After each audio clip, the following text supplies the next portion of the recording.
And welcome back.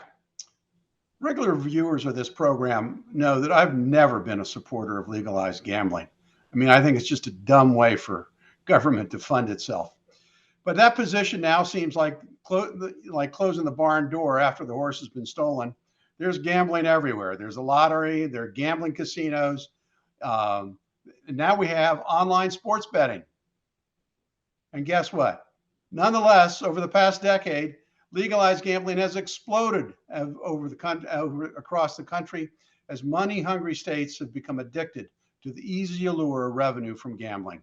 Laurie, the latest innovation is part of the state's blueprint for Maryland's future, because we got to make sure we protect the schools. The opening of a sports book in North Bethesda at Sports and Social Restaurant in North Bethesda. Is this a good thing? Can we keep going down this path? Well, it's already happened, and unfortunately, we're seeing gambling addiction increasing in our state, and we always seem to pass these types of things under the guise of helping education in our state, when that's not really what it's all about. It makes the pie bigger for the state, but it doesn't make the piece of the pie of education any much larger, maybe a tiny bit larger, but it's not really that's just a way to get in and get this passed. If everyone knew that this was not going to be for education, I don't think it would have passed in the first place. And I don't see how adding marijuana legalization, how gambling, and who knows if we're going to be next adding prostitution to our state to add more money to the pot.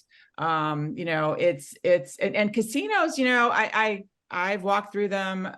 They are depressing to me. And another thing to really be concerned about is when you add more gambling, you add more human trafficking. Human trafficking is a problem in our state, in our county. I just heard a presentation about it at MCGOP headquarters this week. And when you add more things like that, you're going to have more children who are going to be exploited. And that's something we need to think about. Well, I know our positions is akin to the crotchety old man saying, "Get off my lawn." And so should we just ignore all that social ills from gambling addiction and be glad the state isn't raising our taxes? Cary. The reality is the vast majority of people can go to a social atmosphere, and they can gamble and they can drink and eat dinner, and they're not going to get affected.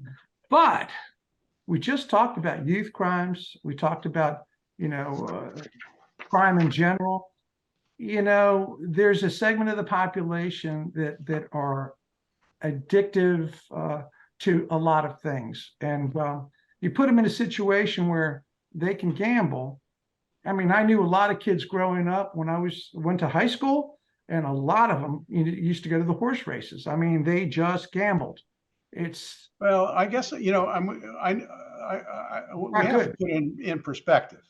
I mean, the perspective is you can now gamble on your handheld device.